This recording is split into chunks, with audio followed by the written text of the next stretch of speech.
तो एनडीए ने उपराष्ट्रपति पद को लेकर अपने उम्मीदवार की घोषणा अभी 2 दिन पहले की थी। उसके बाद आज विपक्ष ने भी उपराष्ट्रपति पद को लेकर अपने उम्मीदवार की घोषणा कर दी और अब इस घोषणा के बाद से माना जा रहा है कि उपराष्ट्रपति का जो चुनाव है वो बेहद ही दिलचस्प होने वाला है, क्योंकि दोनों ही उम्मीदवार जो हैं वो दक्षिण से हैं। अब इसके पीछे विपक्ष का क्या कुछ सियासी दांव है, इस रिपोर्ट से समझिए।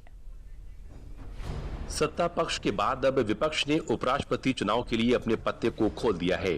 पता ऐसा है जो इस चुनाव को रोचक बना सकता है। जहां एनडीए ने अपने उम्मीदवार का ऐलान साउथ से किया है, तो विपक्ष ने भी बड़ा दांव खेलते हुए अपने उम्मीदवार का नाम साउथ बेल्ट से ही किया है। इसके पीछे का कारण आपको आगे समझाएंगे, पहले विपक्ष के उम्मीदवार के बारे में समझ लीजिए। उपराष्ट्रपति चुनाव के लिए विपक्षी गठबंधन ने बी सुदर्शन रेड्डी को अपना उम्मीदवार बनाया है। B Sudershan Reddy Supreme Court के पूर्व जज और गोवा के पूर्व लोकायुक्त जस्टिस हैं। सत्ता पक्ष ने सीपी राधाकृष्णन को अपना उम्मीदवार बनाया है।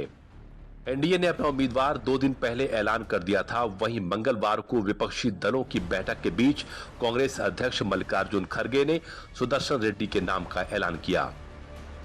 The opposition parties have nominated Sri B. Sudarshan Reddy Garu as their joint candidate, since he reflects fully and values that saved our country's freedom movement. विपक्षी गठबंधन में उपराष्ट्रपति उम्मीदवार को लेकर लंबा मंथन चला है और कई दौर की बैठकों के बाद ये नाम तय हो पाया है, क्योंकि विपक्ष के कई दलों में भी मतभेद था। टीएमसी और डीएमके की तरफ से अपने उम्मीदवार को अटकलें लगाई जा रही थी। हालांकि माना जा रहा है कि काफी जद्दोजहद के बाद विपक्ष की तरफ से सुदर्शन रेड्डी के नाम पर अंतिम मोहर लगी।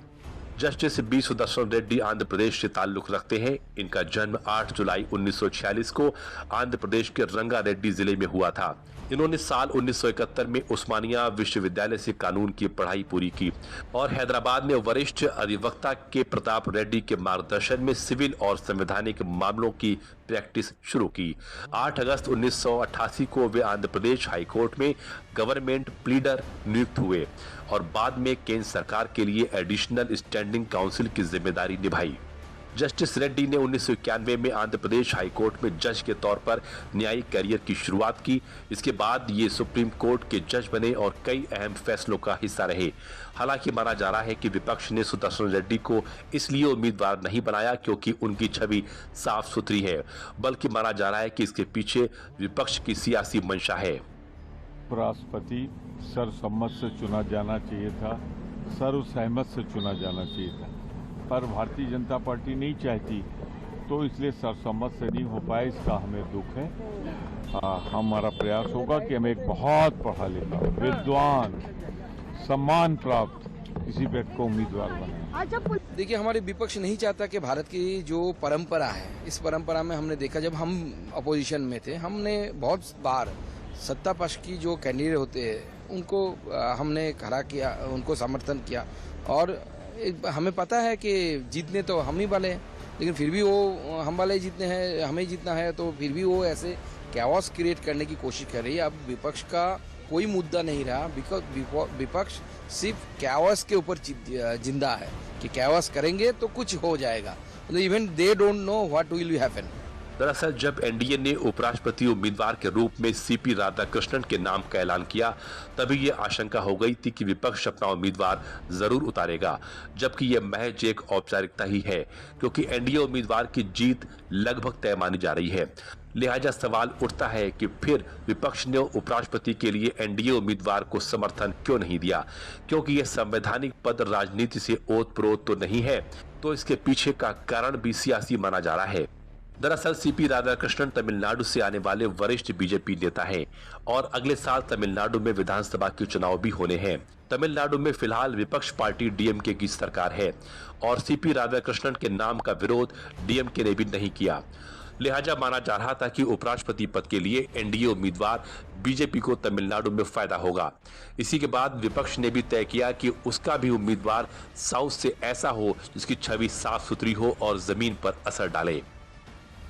डीएमके के अलावा टीडीपी, वाईएसआरसीपी और बीआरएस जैसे दलों को भी एनडीए उम्मीदवार से कोई परेशानी नहीं थी। लिहाजा माना जा रहा है कि ये बात विपक्ष को चुभी, क्योंकि ये निर्णय तो बीजेपी के फेवर में जा रहा था। लिहाजा जैसे एनडीए ने सीपी राधाकृष्णन के नाम का ऐलान कर डीएमके जैसे दलों को दुविधा में डाल दिया था, वैसे ही अब जस्टिस रेड्डी का नाम आने से टीडीपी, वाईएसआरसीपी और बीआरएस को पुनर्विचार करना होगा कि वे समर्थन करें या नहीं। हालांकि टीडीपी एनडीए का ही हिस्सा है, तो इसमें कोई सोच विचार नहीं करना पड़ेगा। बस अब साउथ के दूसरे दलों पर निर्भर करेगा कि वे किसका समर्थन कर रहे हैं। उपराष्ट्रपति चुनाव के लिए 9 सितंबर को वोटिंग होगी। इसी दिन काउंटिंग भी होगी, जबकि नामांकन दाखिल करने की आखिरी तारीख 21 अगस्त है।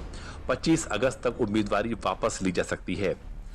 विपक्ष ने भले ही अपना उम्मीदवार उतारकर इस चुनाव को दिलचस्प बनाने की कोशिश की है, लेकिन चुनाव पर इसका कोई खास असर होता नहीं दिख रहा, क्योंकि एनडीए के पास जरूरी बहुमत पहले से ही मौजूद है।